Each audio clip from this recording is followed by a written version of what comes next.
আমি আজই রত্নগড় আক্রমণ করব।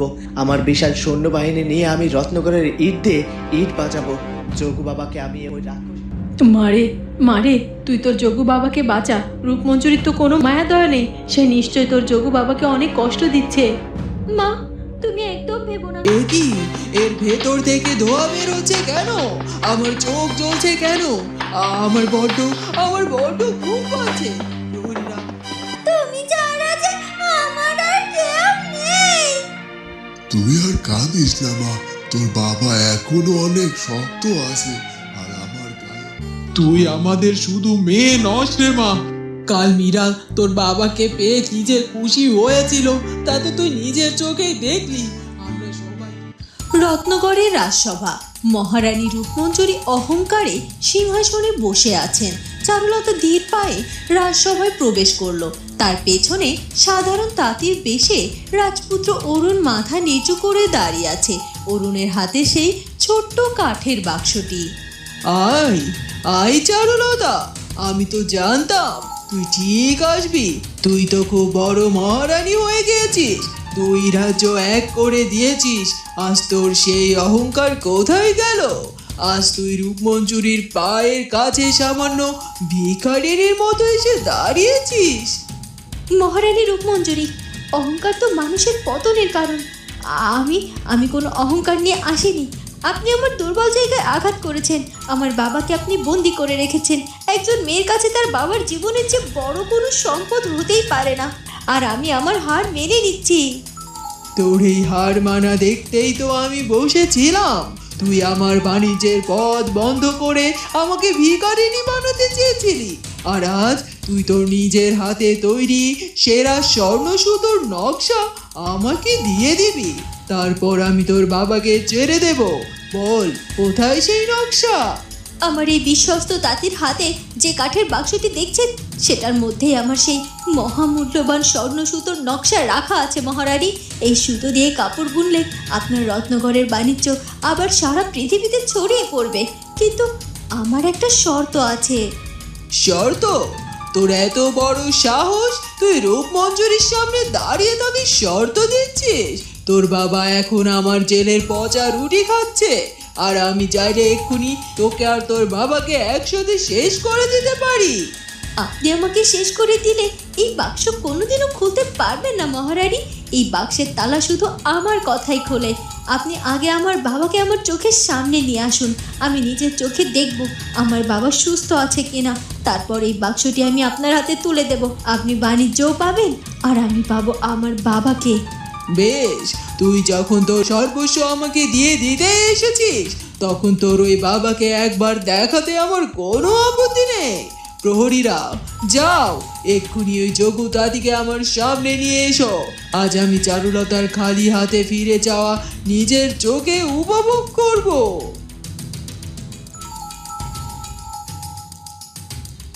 দুজন প্রহরী যোগুমোড়লকে ধরে রাজসভায় নিয়ে আসে। যোগুমোড়লের হাত দড়ি দিয়ে বাঁধা। তিনি চারুলতাকে দেখে চমকে ওঠে। সারু, তুই এখানে কেন এসেছিস মা? তুই এই রাক্ষসীর কাছে হার মানতে এসেছিস? তুই ফিরে যা মা। আমার জীবনের জন্য তুই তোর এত কষ্টের স্বর্ণ সুতোর নকশা ওই নবী মহারানীকে দিস না। আমি মরে গেলেও এই অপমান সহ্য করতে পারবো না রে মা। বাবা, তুমি শান্ত হও। তোমার জীবনের যে কোনো সুতো বা কোনো রাজ্য আমার কাছে বড় নয়। আমি তোমাকে এখান থেকে সুস্থ শরীরে ফিরিয়ে নিয়ে যাব। তুমি শুধু আমার উপর ভরসা রাখো বাবা। অনেক অনেক হয়েছে বাপ বেটির নাটক। এবার তোর ওই তাঁতিকে বল কাঠের বাক্সটা আমার হাতে তুলে দিতে। আমি নিজে ওই নকশা খুলে দেখব, তারপর তোরা এখান থেকে দূর হয়ে যাবি। চারুলতা অরুণের দিকে তাকিয়ে শান্ত ইশারায় বলে, তাঁতি মশাই, মহারানী যখন এত করে চাইছেন, তখন আর দেরি করবেন না। বাক্সের ডালাটা খুলে মহারানীর সামনে ধরুন। মহারানী নিজের চোখেই তার মহামূল্যবান উপহার দেখে নিয়ে। জি আজ্ঞা যুবরানী। অরুণ কাঠের বাক্সটি রূপমঞ্জুরির মুখের খুব কাছে নিয়ে যায় এবং হঠাৎ করে বাক্সের ডালাটি খুলে দেয়। বাক্স থেকে কোনো নকশা নয়, বরং কড়া নিম আর বুনো লতা পাতার একটি অদ্ভুত নীলচে ধোঁয়া মুহূর্তের মধ্যেই রূপমঞ্জুরির মুখের উপর ছড়িয়ে পড়ে। এ কি, এর ভেতর থেকে ধোঁয়া বেরোচ্ছে কেন? আমার চোখ জ্বলছে কেন? আমার বড্ড ঘুম পাচ্ছে। প্রহরীরা, প্রহরীরা, ধর ওই চারুলতাকে। ওই চারুলতা আমাকে ঠকিয়েছে।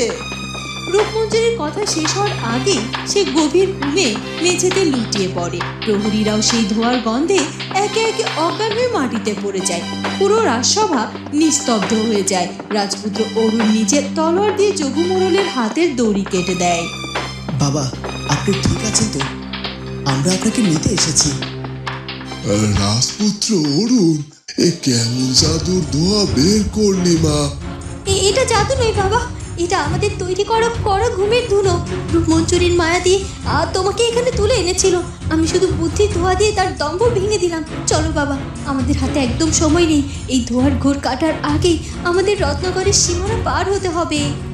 চারুলতা, অরুণ এবং যোগু মোড়ল ঘুমন্ত রূপমঞ্জরিকে মেঝেতে ফেলে রেখে অত্যন্ত সহজভাবে এবং বিনা বাধায় রত্নগরের রাজসভা থেকে বেরিয়ে যায়। রত্নগর এবং হেমরাজ্যের সীমানায় সেই ঘন জঙ্গলের ধার। মীরা, ভ্যাবলা এবং ক্যাবলা অপেক্ষা করছে।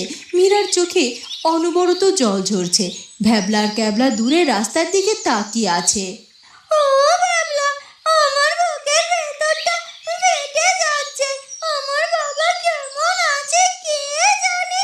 ওই রূপমঞ্জরি তো কোনো দয়া মায়া নেই। আমার বাবাকে যদি ওরা কিছু করে ফেলে, চারুদিদির রাজপুত্র তো কোনো সৈন্য ছাড়াই ওই বিপদের মুখে চলে গেল। মীরা, তুমি এভাবে কেঁদো না। তুমি ওই চারুদিদিকে চেনো তো? দিদি যখন কথা দিয়েছে যোগু কাকাকে ফিরিয়ে আনবে, তখন সে ঠিক আনবে। দিদির মাথায় ও ওপরওয়ালার আশীর্বাদ আছে। ক্যাবলা একদম ঠিক বলেছে মীরা, তুমি একদম মন খারাপ করবে না।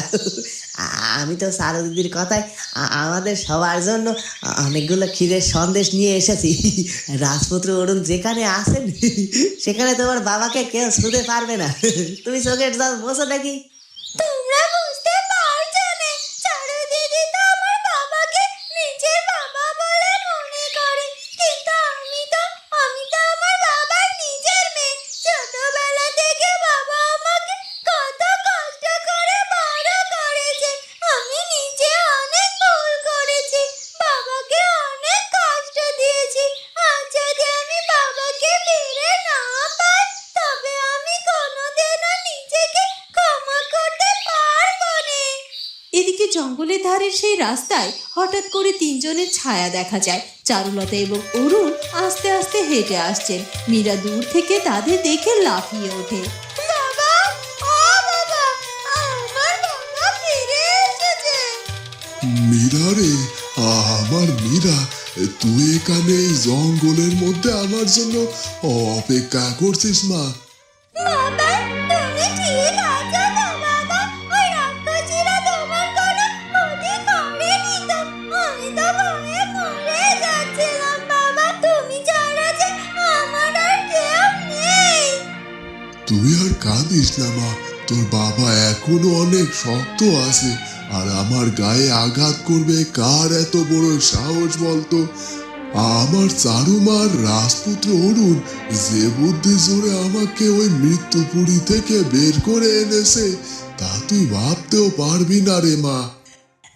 সারু দিদি, তুমি সত্যিই মহান। আমরা তো ভাবতেই পারছি না তুমি বিনা যুদ্ধে যোগু কাকাকে এত সুস্থভাবে আমাদের কাছে ফিরিয়ে আনবে। রাজপুত্র মশাই, আপনার এই সাহসের কথা মধুপুর আর হেমরাজ্যের মানুষ মনে রাখবে। আপনারা আমাদের প্রাণ ফিরিয়ে এনেছেন। মীরা, এবার কান্না থামা বোন। বাবাকে আমরা ফিরে পেয়েছি। রূপমঞ্জরি এখন গভীর ঘুমে অচেতন। ওর ওই দম্ভ এখনো ধুলোয় লুটোপুটি খাচ্ছে। আমাদের এখন আর এক মুহূর্ত এখানে দাঁড়ানো ঠিক হবে না। ভ্যাবলা, আমাদের খুব তাড়াতাড়ি হেমরাজ্যের রাজপ্রাসাদে পৌঁছতে হবে। জয়া মা বাবার জন্য কেঁদে কেঁদে পাগল হয়ে যাচ্ছে তো। চারু একদম ঠিক বলেছে। রত্নগড়ের প্রহরীদের যখন ঘুম ভাঙবে, তখন তারা পাগলের মতো আমাদের খুঁজবে। আমাদের যত দ্রুত সম্ভব নিজেদের সীমানায় ফিরে যেতে হবে। চলো সবাই। সবাই মিলে খুব সুখে, শান্তিতে এবং সাবধানে হেমরাজ্যের দিকে হাঁটতে শুরু করে। কোনো মারামারি ছাড়াই বুদ্ধির জোরে এই উদ্ধার কাজ সম্পন্ন হলো। রাত হয়ে গেছে। হেমরাজ্যের রাজপ্রাসাদে একটি সুন্দর অলিন্দ চারুলতা কক্ষে শুয়ে আছে। তার মুখে আজ এক অদ্ভুত তৃপ্তির ছাপ। রাজপুত্র অরুণ ধীর পায়ে সেখানে এসে দাঁড়ালো। চারু, তুমি তুমি এখনো জেগে আছো? সারাদিন এত ধকল কেন তোমার? তোমার তো একটু ঘুমানো উচিত। তুমি কেন এখনো জেগে আছো? ঘুম তো আমার চোখ থেকে অনেক দূরে চলে গেছে রাজপুত্র। আজ আমি শান্তিতে শ্বাস নিচ্ছি। যোগু বাবা নিজের ঘরে জয়া মায়ের কাছে শান্তিতে ঘুমোচ্ছে। মীরা সারাক্ষণ বাবার পাশে বসে আছে। আমার দুই রাজ্য এখন একদম বিপদমুক্ত। এর চেয়ে বড় শান্তি আর কি হতে পারে? আমি সম্রাজ্ঞী হতে চাই না রাজপুত্র। আমি চাই আমাদের এই দুই রাজ্যের মানুষের যেন শান্তিতে ঘুমোতে পারে। কাল সকাল থেকে আমাদের নতুন কাজ শুরু হবে।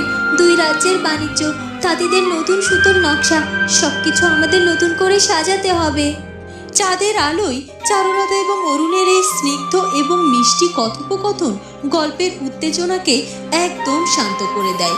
তাদের একে অপরের প্রতি বিশ্বাস আর ভালোবাসায় আগামী দিনের সুন্দর ভবিষ্যতের ইঙ্গিত দেয়।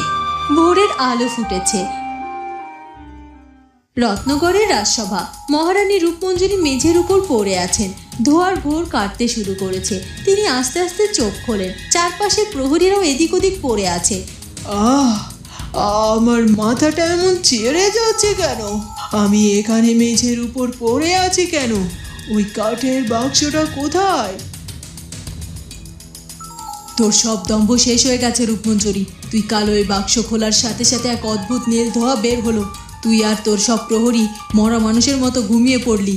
আমি তো ভয়ে দরজার আড়ালে লুকিয়েছিলাম। চারুলতা, চারুলতা কোথায়? আর ওই যোগু, ওরা কোথায় গেল? ওরা তোকে বোকা বানিয়ে যোগু মোড়লকে নিয়ে সোজা হেঁটে হেমরাজ্যের দিকে ফিরে গেছে সই।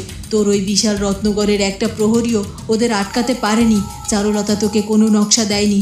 ও শুধু একটা ঘুমের ধুনোর ধোঁয়া দিয়ে তোর পুরো সাম্রাজ্যকে মাটিতে নামিয়ে দিয়ে গেল। না, এটা হতে পারে না। চারুলতা এত বড় ধোঁকা আমাকে দিতে পারে না। আমি রত্নগড়ের মহারানী। এক সামান্য তাঁতির মেয়ে আমার রাজসভায় ঢুকে আমার মুখের ওপর থেকে তার বাবাকে ছাড়িয়ে নিয়ে গেল, আর আমি বোকার মতো ঘুমিয়ে থাকলাম। তুই এখনো বুঝতে পারছিস না রূপমঞ্জরি? চারুলতা জাদুকরি। ও অস্ত্র দিয়ে লড়ে না, ও বুদ্ধি দিয়ে লড়ে। ওর সাথে আর টক্কর দিস না। আমরা এবার রত্নগড় ছেড়ে কোথাও লুকিয়ে পড়ি চল, না হলে কাল অম্বিকা প্রসাদ আমাদের জ্যান্ত পুড়িয়ে মারবে।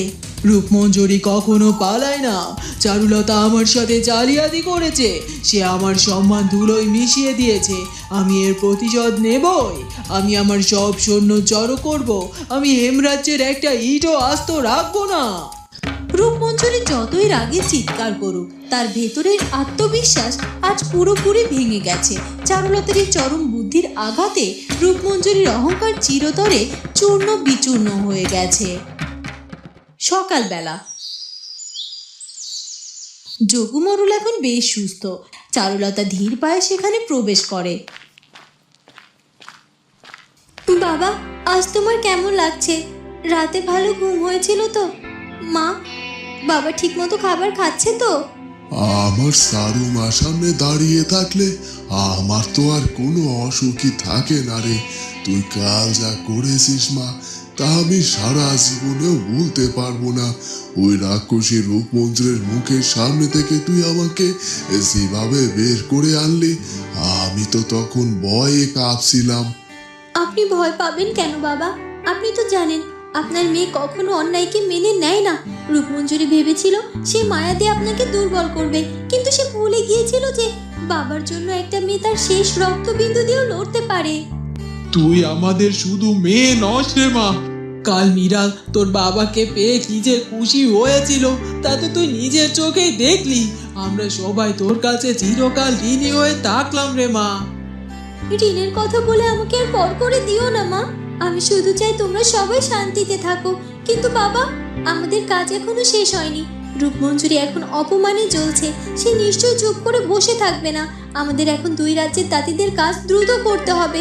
মানুষের হাতে কাজ আর পেটে খাবার থাকলে কোনো রূপমঞ্জরি আমাদের ক্ষতি করতে পারবে না।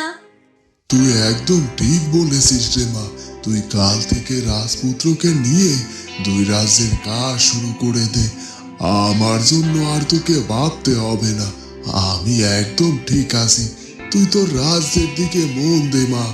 চারুলতা হাসি মুখে বাবার কথায় সায় দেয়। সমস্ত বিপদ পার হয়ে যায় পরিবারের এই সুন্দর মিলনের মাধ্যমে এবং আগামী দিনের নতুন কাজের ভাবনার সাথে গল্পের এই পর্বের সমাপ্তি ঘটে। বন্ধুরা, কি হতে চলেছে এরপর সেটা জানবো আমরা চারুলতা গল্পের পরবর্তী পর্বে। আর আমাদের আজকের পর্বটি ভালো লাগলে অবশ্যই আমাদের চ্যানেলটিকে সাবস্ক্রাইব করে দিও। দেখা হবে নতুন পর্বে। ধন্যবাদ।